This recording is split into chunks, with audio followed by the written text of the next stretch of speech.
Está começando agora mais um episódio da série Letramento Racial, Conceitos Afro-Brasileiros e Afins, um podcast dedicado a discutir palavras, ideias e conceitos fundamentais para compreender as relações étnico-raciais no Brasil.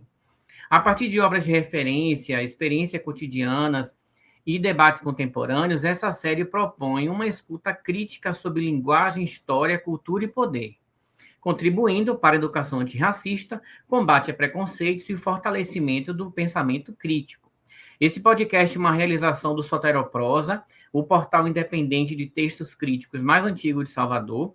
Siga no Instagram, @soteroprosa, entre no site www.soteroprosa.com.br e leia textos críticos nas mais diversas áreas. Eu sou o professor Manuel Souza Júnior, doutor em Educação, historiador, cientista racial e político, e te convido a seguir comigo aqui nessa jornada. Siga-me também no Instagram, @debate racial político.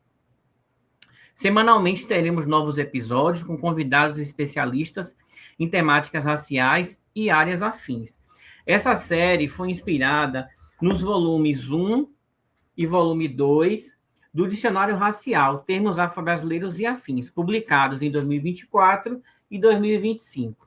O conceito de hoje é um verbete do volume 2, né, Ku Klux Klan, e para falar sobre ele está aqui Elias Araújo Júnior. Elias é mestrando em Educação pela UFPR, professor de Filosofia, cofundador do Cursinho Popular AJA. E aí, Elias, tudo bem com você? Tudo certo, meu caro. Primeiro, agradecer o convite. Uma honra estar participando aqui do podcast. Uma iniciativa bem legal. Pronto, muito obrigado você por aceitar a nossa estratégia, né, nossa tática para a gente poder levar mais antirracismo aí para a comunidade toda. Bom, a gente vai falar sobre Ku Klux Klan, né? Essa é um termo sensível, né, que gera gatilhos nas pessoas diante de todas as atrocidades que esse grupo já fez, né? Então, assim, antes da gente entrar de fato no grupo, né, o que foi que te motivou a escrever sobre esse tema, né, escrever esse verbete? Meu caro, eu acho que quando a gente pensa na motivação para a escrita é um pouco confuso, né? Porque ainda mais quando a gente fala em questões raciais para a gente, né? Sempre está relacionado a algum momento da nossa vida e etc, né? E tem aquela clássica que a gente... o negro ele tem dois nascimentos, né? Quando nasce e quando se descobre negro. E quando eu me descobri negro foi no ensino médio, na primeira série do médio, quando eu, enfim, estava sofrendo racismo e uma das minhas estratégias de sobrevivência era ler a biografia do Malcolm X. Olha que loucura. E eu me recordo plenamente assim desse momento quando eu ia para uma praça, eu morava no Ceará nessa época, e eu ia numa praça para ficar lendo a biografia do Malcolm X, assim. E ali foi o primeiro contato que eu tive com esse termo, né? Que o pai do Malcolm X foi assassinado pela KKK, né? E eu acho que, como a maioria das pessoas, começa a existir um primeiro contato com relações étnico-raciais sob o prisma estadunidense, né? Ali, Uhum. quando a gente tem um contato com Malcolm X, Martin Luther King, que são esses dois grandes pilares assim para a gente. Então, foi mais nesse sentido, assim, me apropriando de conceitos da luta pelos direitos civis dos Estados Unidos, tendo uma busca sagaz, né? Porque a biografia do Malcolm X, eu não estou me referindo à autobiografia, eu me refiro à biografia, aquela da Companhia das Letras, que é um calhamaço, né? E para a Uhum. gente estar entendendo aquilo, a gente precisa ir atrás de referências, etc. E a partir dali eu comecei a ter um interesse muito forte por todos esses movimentos que perpassam a história dos Estados Unidos, já desde a Guerra Civil, quando surge ali a Ku Klux Klan, e foi mais nesse sentido, assim, uma perspectiva de contato. Uhum. Foi o meu primeiro contato, né, com relações étnico-raciais, foi a história do Malcolm X, e está totalmente intrínseco a ele, né, infelizmente. esse grupo. E, assim, para quem nunca estudou sobre a Ku Klux Klan, né? Como é que você definiria ela, essa associação, essa instituição, em poucas palavras? Bom, o grande desafio da filosofia, por assim se dizer, é definir algo em poucas palavras, né? Mas prometo ser breve. Eu acho que a gente precisa compreender a Ku Klux Klan como um grupo supremacista branco que visa manter alguma superioridade de raça na cabeça deles, que por hora ainda existe, né? E um grupo eugenista que caçou diversas minorias durante a sua história, desde o seu começo, assim, nos Estados Unidos, com ramificações, né? A gente pode acreditar que não, mas tem ramificações em outros países também. Mas Uhum. principalmente Estados Unidos, um grupo supremacista branco estadunidense. Para a gente entender a origem dessa organização da Ku Klux Klan, por que entender a origem da Ku Klux Klan é importante para a gente entender, compreender o racismo contemporâneo? Qual é a relação que a gente pode fazer com isso?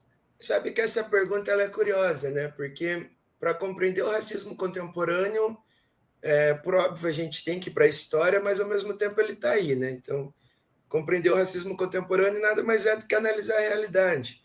Mas, ao mesmo tempo, acredito que o racismo contemporâneo ele tem essas ramificações da eugenia, né?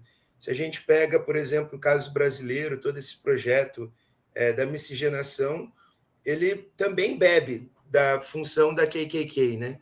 Que seria essa coisa de vamos manter uma superioridade de raça, vamos manter algum grupo organizado aqui.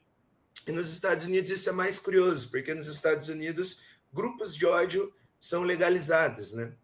Então, veja, compreender o racismo contemporâneo, por exemplo, nos Estados Unidos, com a fundação da KKK, é de suma importância, né? Porque a gente pode falar posteriormente, mas o filme principal da KKK foi exibido na Casa Branca, né? Que é o Nascimento de uma Nação. E isso também já mostra para a gente como que o mecanismo político exerce um papel fundamental para permanecer o racismo, né? Como que a gente pensa, por exemplo, o presidente que apresentou esse filme foi o Thomas Wilson, que é o responsável pelos 14 pontos de Wilson, né? Que na historiografia tradicional, ele é alguém precursor da ONU, mas ao mesmo tempo é alguém que mostrou esse filme como alta cultura. Então, eu acredito que a KKK ela é importante a gente compreender o racismo contemporâneo nesse sentido, mostrando como que o racismo ele está totalmente ligado à política tradicional, sabe? Mostrando que não é um ato simplesmente individual, ele é estrutural, ele é institucional, ele tem diversas ramificações que lida com a política e com o nosso cotidiano, nesse sentido. Você sabe que eu estudei sobre eugenia na minha tese de doutorado. Uhum. Eu pesquisei as contribuições da educação eugênica para a branquitude na atualidade. E uma das coisas que me chamou a atenção, inclusive eu botei um recorte de jornal na minha tese que fala sobre a Ku Klux Klan. O recorte de jornal falava que a Ku Klux Klan tinha tocado fogo numa igreja no Canadá. Então, uma reportagem assim, simples, como se fosse uma coisa normal, cotidiana, a reportagem sem criminalizar a Ku Klux Klan, apenas dando uma informação do que foi feito. Então, assim, naquele tempo, início do século XX, né, essa reportagem por volta de 1930, então a gente vê que isso era normalizado nesse contexto eugenista que já vivia aqui no Brasil, né? É interessante a gente pensar, a gente perceber isso e analisar com outros olhos, né? Diante do que a gente vive hoje, que hoje a gente criminaliza a Ku Klux Klan, mas naquela época era uma coisa absolutamente normal. É bem interessante isso, né? Agora sim, você contextualiza no seu verbete a Ku Klux Klan no pós-guerra civil dos Estados Unidos, né? que tensões estavam em jogo naquele momento, né? Como foi que aconteceu essa formação? Então, antes de responder, eu queria só fazer uma contribuição nisso que você falou, porque é curiosíssimo, assim, quando a gente pega, por exemplo, o nosso caso aqui do Monteiro Lobato, né? Monteiro Lobato é alguém que tem diversas cartas elogiando a Ku Klux Klan, né? Uhum, E ainda hoje, quando a gente vê, por exemplo, no Instagram, algum post falando sobre isso, sempre vão ter aqueles que defendem, dizendo que é algo de época, né? uhum, E como se fosse, né? Imagina alguém fazer uma carta elogiando a uhum. KKK, para além daquele livro polêmico dele, né? Do presidente negro, etc.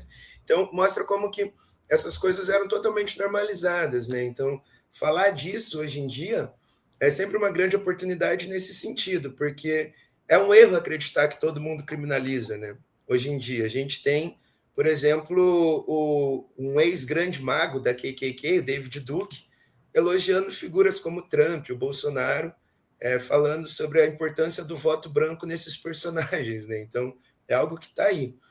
Mas, enfim, sobre a fundação da KKK do contexto da Guerra Civil, é sempre bom lembrar o que isso pedagogicamente nos mostra, né?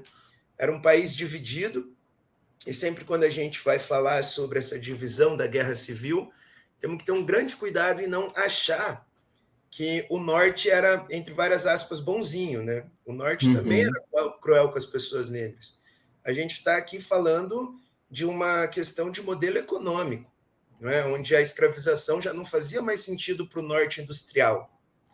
É quase um paralelo com a Inglaterra. A Inglaterra ela proíbe a escravidão não porque ela era boazinha, né? Pelo Exato. contrário, a Inglaterra é conhecida como um império que o sol nunca se põe, né? Porque tinha diversas colônias. Então, não é que o norte era bonzinho contra a escravidão, era uma mudança de modelo econômico. Aí que é uma crítica sobre classe social, modelo econômico é importante aqui sobre os Estados Unidos nesse período. Mas então era um norte abolicionista, a União, contra os confederados sul, escravagistas, né? E essa guerra civil ela se dá principalmente porque o sul se declara independente, porque tinha um grande medo do Abraham Lincoln abolir a escravidão, né? Porque basicamente ele era um abolicionista do Partido Republicano. Essa é a maior ironia histórica para mim. Partido Republicano abolicionista, os democratas não, né? Daí o clássico termo Dixiecrats. E basicamente é isso, são essas tensões de um sul que não queria abandonar o modelo econômico escravagista, que queria manter a escravidão, né? Então, quando eles perdem, antes mesmo da marcha para o oeste, esse período da reconstrução, eles têm uma grande necessidade de manter os negros no seu lugar. Isso é um ditado utilizado à época, né? Porque eles, tudo bem, a gente perdeu agora a prerrogativa escravagista, mas como que a gente vai manter os nossos privilégios, né? Porque é Uhum. aquilo, né? É mais fácil ver um tatu em cima do toco do que ver alguém querendo perder privilégio, né? E basicamente tinha essa referência de que não poderiam perder os privilégios e fizeram, né? A Ku Klux Klan é fundada por generais confederados, né? Que daí a etimologia é grega, né? De círculo, um círculo de amigos, de generais que fizeram esse grupo extremista para manter seus privilégios acima de tudo. Então essas tensões são importantes, mas mais importante é compreender que o norte não era bonzinho, né? Como a gente pode ver agora nesse filme, que é o filme com maiores indicações ao Oscar, Os Pecadores. Você chegou a assistir? Não, não vi Ainda não, ainda. vale muito a pena, com Michael B. Jordan. Eu assisti agora no Carnaval. E tem uma cena muito legal que é basicamente assim: eles tinham ido a Chicago, né? E Chicago era um país na reconstrução que não tinha Jim Crow, não tinha esse histórico escravagista. E eles falam, mas lá é melhor, né? Aí quem está retornando fala, não, lá não é melhor. Eu acho, eles falando, né? Eu acho melhor aqui, porque aqui eu sei qual que é o diabo que eu estou Uhum. lidando. Isso é significativo, né? Quando a gente pensa que era uma farsa achar que o norte era abolicionista. Isso me pega bastante. Você falou aí das leis de Jim Crow, né? Que tem. Qual foi o papel da Ku Klux Klan na consolidação dessas leis, né? Explica um pouquinho para a gente. Jim Crow, para quem nunca ouviu falar, são leis segregacionistas pós-guerra civil, que basicamente, como eu havia dito, eles queriam manter os negros nos seus lugares, né? E a Jim Crow eram leis segregacionistas de pessoas de cor e pessoas brancas, né? Que eles chamavam colored people, ou seja, aí tá todo mundo, os não brancos, né? E Jim Crow basicamente o termo é influenciado numa peça de teatro feita por um cara chamado Thomas Rice, que era Jump Jim Crow, e ele fazia um papel de blackface, né? Era um papel vexamatório de pessoas negras. Eles usavam de forma estereotipada todos os personagens negros nessa peça. E basicamente a Jim Crow é isso, né? São as leis segregacionistas. Por exemplo, havia escolas para os pretos e escolas para os brancos. Isso muito bem relatado no Ensinando a Transgredir, da Bell Hooks, né? Também havia, por exemplo, bebedouros para brancos e colored people, né? Mas a gente falando aqui no geral para as pessoas negras. A KKK é essencial porque é aquilo, se faz política com gente na rua, né? Então eles ganharam a narrativa das ruas. Isso é importante. Eles pressionaram os governos. Quando a gente assiste algo como Selma, né, o filme do Martin Luther King, a gente vai ver lá o Bill Connor, que era um delegado, essencialmente influenciado pelos cavaleiros da clã, né? Então, nesse sentido, eles foram importantes, porque a clã, mais uma vez, não é só um grupo que se reunia à noite e queimava cruz. Era um grupo muito bem articulado na política institucional, não a política boa, né? A política de sociedade, política institucional. Então, por óbvio, gente na rua e política institucional é lei, meu amigo. Não existe outra. Pois é. Você falou aí de Monteiro Lobato também. Eu me lembrei que na minha tese eu também tive acesso a uma carta que ele escreveu. Monteiro Lobato ficou muitos anos nos Estados Unidos, né? Que ele estava tentando emplacar os livros dele por lá, como o presidente, né, negro.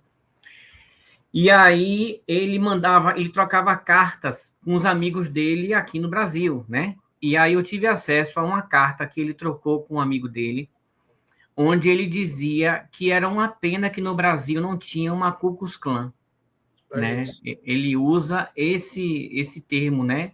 É uma pena que não tem no Brasil uma Ku Klux Klan. Então você vê o nível de eugenista, né? Que ele era, né? Eugenista, racista, etc.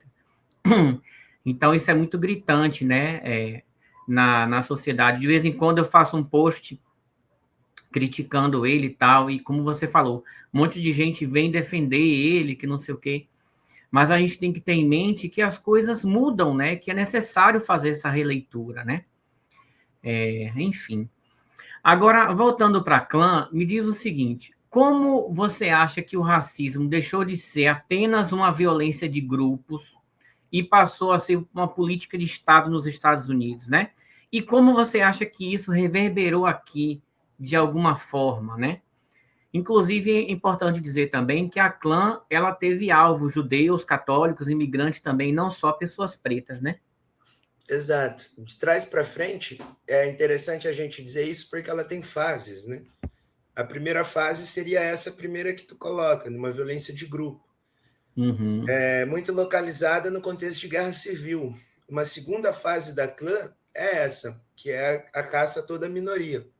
E aí a gente pode pensar, judeu, infelizmente, são perseguidos, né, desde a antiguidade. Então, Isso.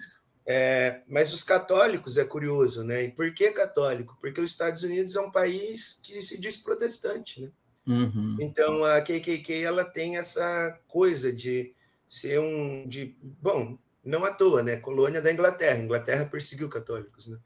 Mas principalmente porque era um país protestante branco, né? Então os católicos também foram totalmente perseguidos pela clã.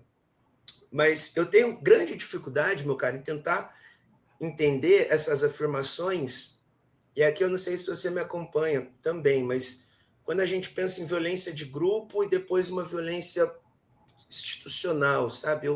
Eu acho que o grupo também é institucional, entende? Tipo, quando a gente pensa em movimentos nesse sentido, eu sempre acho que o Estado deixa isso acontecer. Então, se o Estado deixa acontecer, tem uma perspectiva também institucional, até antes de ser, entende? Não sei se você acompanha um pouco isso. Porque eu acho que quando a gente pensa na clã, ela começa um pequeno grupo porque ela está respondendo a uma quase perda de algo institucional para manter seus privilégios. Então, para mim, eu não consigo diferenciar uma violência de grupo menor e depois algo de Estado. Eu acho que, por exemplo, quando há uma violência de um pequeno grupo, ela já é uma violência de Estado, sabe? Ela já é algo institucional. Quando a gente pensa, nunca é um policial cruel, é a instituição que está sendo, percebe? Então, eu tenho essa dificuldade, assim, eu acho que ela parte como algo institucional, uma tentativa de não perder essa institucionalidade. Qual era a institucionalidade? A escravidão, né? Então, eram uns aventureiros que já partiam desse pressuposto, não vamos perder a institucionalidade. E aí o resto é história, né? E isso também explica de terem políticos ligados a essa clã, né? Lá nos Estados Unidos. Totalmente. Quando a gente pensa isso, assim, para mim é o mais assustador, sabe? Quando a gente pensa em Estados Unidos, que efetivamente, né, em certo horizonte pode ter sim um papel de liberdade ou qualquer coisa nesse sentido, mas quando a gente pensa na história individual, certa vez, Manuel, eu conversava com um amigo e ele me dizia totalmente, né, Estados Unidos é a terra da liberdade, não sei o quê. E eu falei para ele, eu falei, cara, você consegue olhar para o Martin Luther King e dizer isso? Você conseguiria, sabe? Porque a pessoa, ela pega o simples recorde, assim, né? Então, eu tenho a terra da liberdade. Liberdade para quem, né? Exato, exato. Exato. Eu tento entender, melhor dizendo, né? No sentido macro, assim, de guerras mundiais e tal, mas eu tenho muita dificuldade por conta da gente conhecer, né? Esse outro lado, a gente conhecer os direitos civis, né? A gente está falando do presidente dos 14 pontos sabe? Que influenciou a ONU, meu Deus. Isso. Esse cara apresentou o filme Nação, o Surgimento de uma Nação na Casa Branca. O primeiro filme, é muito sério isso, o primeiro filme exibido na Casa Branca, sabe? É esse filme. Então, é muito assustador. Né? Muitas vezes, algumas pessoas criticam, né? Porque você tudo compara com os Estados Unidos e tal. Mas é inevitável a gente fazer essas comparações e trazer essas questões de lá para o debate aqui. Por quê? Porque as pessoas extremistas, racistas, etc., eles bebem dessa fonte, né? Então, eles bebem dessa fonte e querem aplicar aqui essas coisas, esse modelo dos Estados Unidos. Foi assim também com os eugenistas, foi assim até com a política, queria que o nome do Brasil fosse Estados Unidos do Brasil, né? Então, ou seja, a elite está sempre buscando esse espelho, né, dos Estados Unidos. E não à toa, quando a gente pensa na proclamação da República, é dia 15 de novembro. O dia da bandeira é dia 19. Por quê? Porque durante 4 dias a nossa bandeira foi igual à dos Estados Unidos. Pois é. Não é? Igual, só as cores da monarquia, né? As cores da monarquia permaneceram, mas era igual por 4 dias. Então, isso demonstra como é pouco provável uma análise que fuja dessas raízes, né? E isso é algo que eu enfrento muito debate, assim, meu caro, porque sempre falo, mas por que sempre falar dele? Porque é muito difícil. A gente está falando das duas maiores democracias do Ocidente. Achar que não são relacionáveis é um grande problema.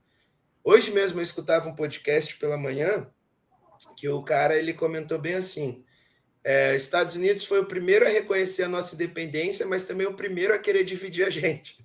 Uhum. Então, é pouco provável a gente desrelacionar um do outro, né? Pois é. E vem cá, assim, você considera que a Ku Klux Klan ela perdeu força ou apenas mudou de forma as suas atuações? O que você acha? Eu acho que ela é inegável, né? Eu acho que seria um desrespeito aos que caíram dizer que ela permanece igual, sabe? Uhum. Um desrespeito a Jimmy Lee Jackson, um desrespeito aqueles todos que foram pendurados em árvores, né? Aquela clássica Uhum. música da Nina Simone, Strange Fruits. Então, acho que é um desrespeito dizer que é a mesma coisa. Mas, ao mesmo tempo, é inegável que está por aí, né? Quando a gente teve o Black Lives Matter, teve um grande movimento mundial, né, de queimar estátua, derrubar estátua. Isso refletiu aqui, né, com Borba Gato. Também na Inglaterra teve diversos que foram derrubados, né?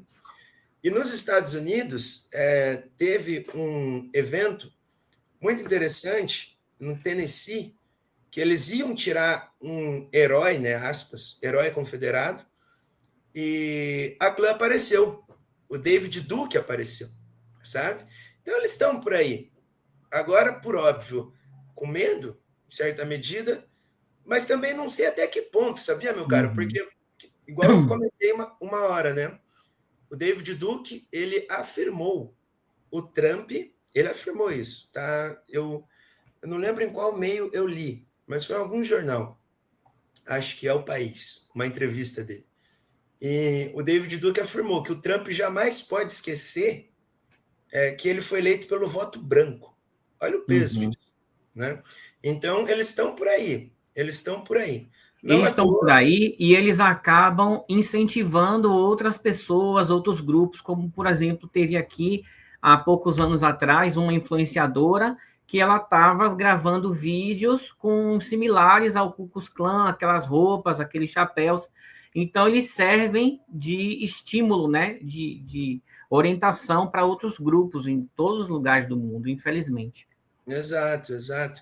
E eles descobriram a tática maior da política, segundo Maquiavel, né? Que é a imagem. Uhum. Eles têm uma imagem muito apelativa, né? Aquela vestimenta. É. Sempre que a gente vê aquilo, a gente já relaciona, né? Então, tem que Por ficar isso que a bastante. gente pode afirmar, né, que existem paralelos entre a atuação histórica da Ku Klux Klan e movimentos extremistas atuais, né? Você Uhum, concorda com isso?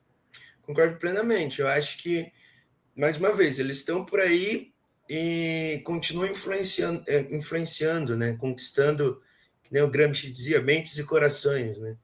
Estão por aí enfraquecidos por um respeito histórico, mas estão por aí.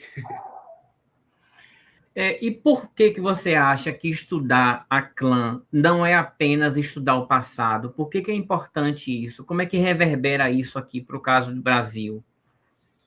Eu acho que nós, do Brasil, temos desafios maior do que os Estados Unidos. E isso muito no sentido do Black Lives Matter, novamente.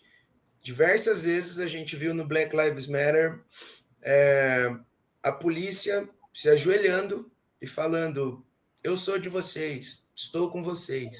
Né? No Brasil isso é impensável. A gente jamais vai imaginar uma polícia de histórico ditatorial fazer isso. Né? Então, eu acredito que o desafio para a gente, enquanto um Estado racista, é muito maior do que os Estados Unidos, porque lá, pelo menos, eles sabem quem é o inimigo. A gente tem uma grande dificuldade em encontrar Uhum. o inimigo, sabe? E esse é um grande problema, um grande problema.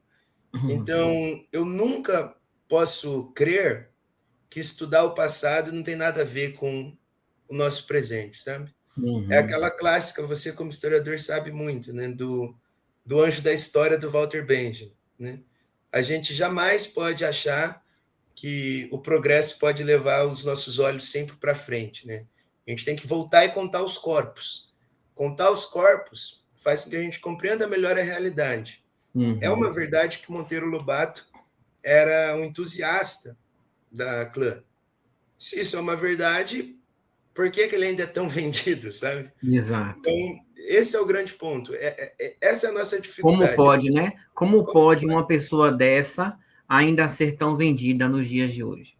E com tantos grandes escritores, né, que não precisa ser necessariamente comprometido com a pauta antirracista. Grandes outros.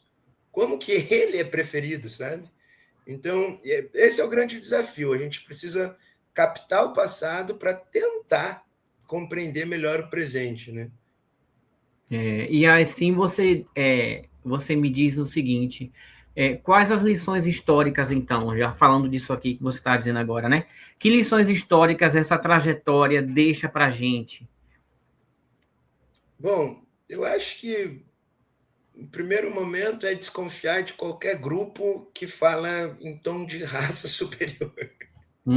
Sabe? Eu acho que isso é um problema e a gente não pode achar que isso não existe, né? Se for parar para pensar no que está acontecendo na Palestina hoje, tem algo nesse sentido, né?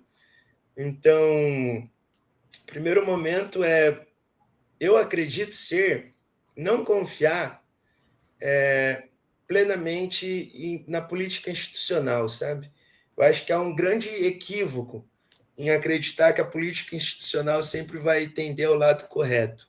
Porque quando a gente pega o caso da KKK e vê como eles eram muito bem articulados nos partidos, seja republicano a favor da abolição e dos democratas, demonstra que o que a gente tem é a gente, sabe? A institucionalidade não necessariamente resolve alguma coisa. Pelo contrário, às vezes ela é cooptada. Acho que esse é um grande entendimento da clã que às vezes passa batido. A gente às vezes fica muito focado no crime de ódio racial, mas compreender como ele foi normalizado, como ele foi necessariamente respaldado pelo poder político, aí que mora o perigo, que a gente precisa sempre estar esperto. Chegando agora no final, né, nos encaminhando para o final, eu gostaria que você tecesse suas considerações finais, né? O que você gostaria que o ouvinte levasse como uma reflexão dessa nossa conversa sobre esse assunto, né? Por que é importante a gente entender isso? E aí você dá suas considerações finais também. Olha, meu cara, como consideração final, eu acredito que a gente precisa ter um cuidado enorme em entender os Estados Unidos como, não queria dizer mídia tradicional, mas como a leitura tradicional nos traz, sabe? Não é um país totalmente de liberdade. Eu deixo recomendado aqui um filme muito legal que é o Green Book. Você chegou a assistir esse? Não, não assisti. Green Book é bem legal porque é a história de um pianista rico do norte, porém negro, e ele vai fazer uma viagem pelo sul. E no sul, o regime Jim Crow está vigente. Então, por exemplo, tinha um livro verde, o qual você precisava saber quais hotéis as pessoas negras podiam dormir. Imagina. Então, isso demonstra um país que, em contexto de Guerra Fria, que dizia estar lutando pela liberdade, estava fazendo isso com a própria população, sabe? E é uma população que, por óbvio, é menor do que no contexto brasileiro, né? Lá chega a 13%, depende da estimativa, às vezes dá 11, 12, 13%. A gente aqui 56%, né? Mas o grande ponto é esse, assim, é uma compreensão de como os Estados Unidos geriu seus problemas sociais, seus conflitos sociais. Jamais foi de forma pacífica. E como um grupo pequeno pode fazer um estrago tão grande? Como um grupo pequeno consegue assumir a institucionalidade, sabe? Estar na Casa Branca.